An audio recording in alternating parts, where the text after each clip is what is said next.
Today we're making the ultimate Italian comfort food. Braised beef rib ragu with pappardelle pasta. This dish is so tasty and the beef is falling off the bone. Served in a wonderful Italian tomato-based sauce over pasta, it's gonna be so delicious. Welcome to Linda's Home Kitchen and let's cook.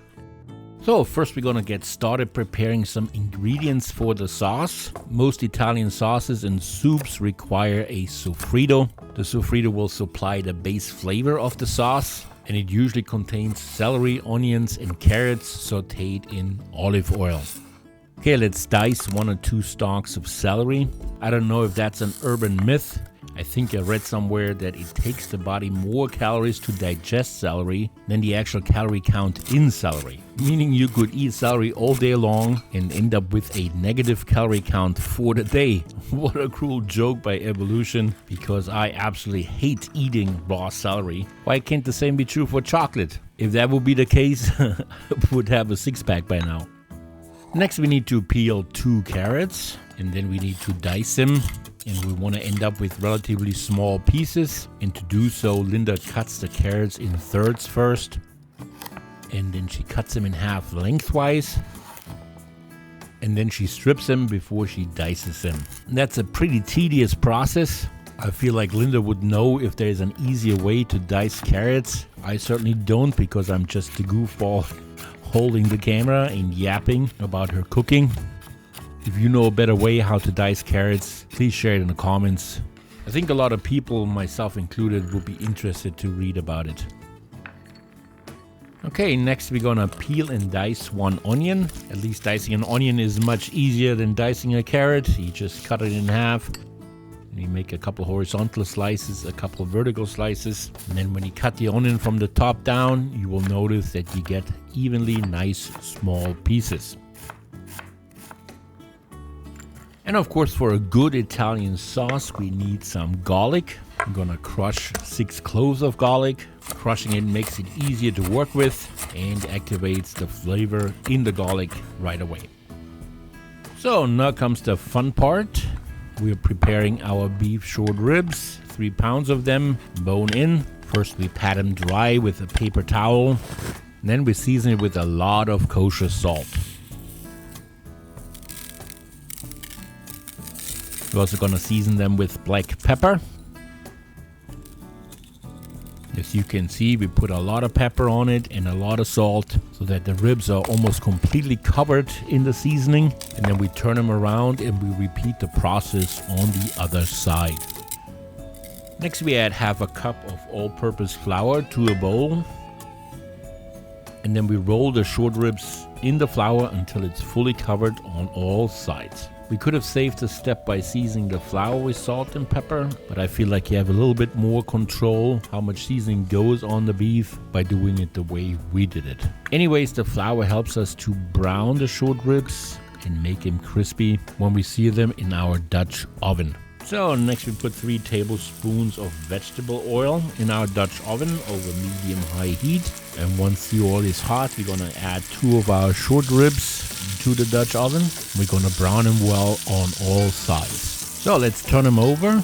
We got a really nice brown crust here going on. Looks really good, so we keep turning the ribs until they're browned on all sides. So let's repeat the process with the other 2. By the way, for those who are new here, we are Linda and Stefan. We are a German-American couple. We live in the countryside about an hour west of Philadelphia. Linda is a professional pastry chef, and I not only enjoy her cooking, but also like to share some of her creations on YouTube. So if you guys want to support a small mom and pop channel on YouTube, please give us a like or subscribe to the channel. That would really mean a lot to us. So now we remove most of the fat and add 2 tablespoons of olive oil over medium heat. And now we can add in our carrots, our onions, and our celery. And then we season it to taste with a little bit of kosher salt and a little bit of black pepper. Then we stir it and cook it until the vegetables are well browned. So next we're gonna add 1 sprig of rosemary and 6 sprigs of thyme. We also need 1 bay leaf. We're gonna add it to the pot. And we also add our garlic and cook it for 1 more minute until the garlic is fragrant.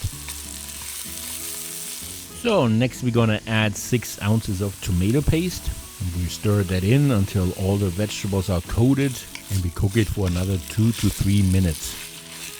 So now we pour in 1 cup of red wine, and with the wooden spoon we stir and we scrape any brown bits from the bottom to get all that flavor goodness. And we cook it another 2 to 3 minutes until the red wine is absorbed. And then we add 14 ounces of crushed tomatoes.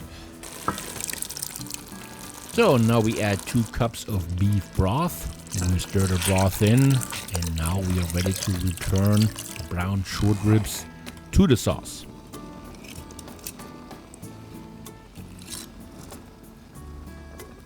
Now we bring the sauce to a boil, cover our pot with a lid, and we place it in a preheated 325-degree oven. We're gonna leave it in the oven for 2.5 to 3 hours. So 3 hours have passed. I mowed my lawn, I washed my car, I cleaned out all the gutters. I have not. Just kidding. I watched a lot of TikTok videos. Let's see how they turned out. All right, well, let's take them out of the pot. And as you can see, there's a lot of fat that melted off the ribs in the pot. I'm gonna take care of that in a minute. But first we take out the thyme, the rosemary, and the bay leaf. And now we can remove the bones from the beef. They came off quite easily.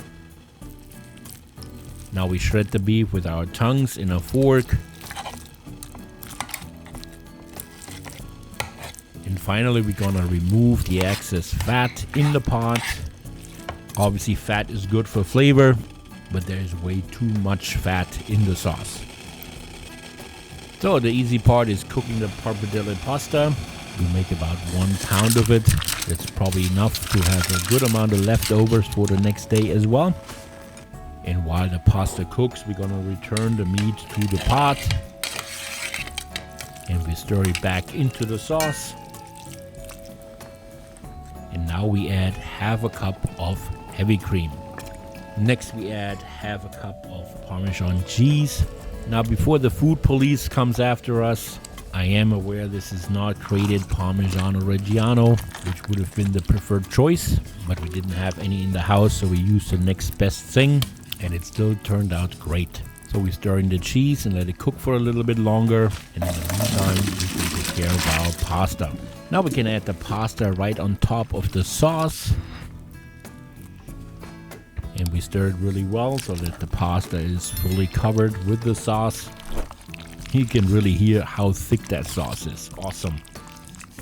All right, we are ready to plate it. First we use our tongs to grab mostly the pasta. And then we use our wooden spoon to get a nice amount of the braised beef right on top of the pasta. Looks really wonderful. Sprinkle it a little bit with Parmesan and a little bit of parsley for color. And here you have it. Braised beef rib ragu with pappardelle pasta. If you enjoyed this recipe, check out our next videos coming up. I thank you for watching and hopefully see you next week for another one. Yours truly, Linda and Stefan.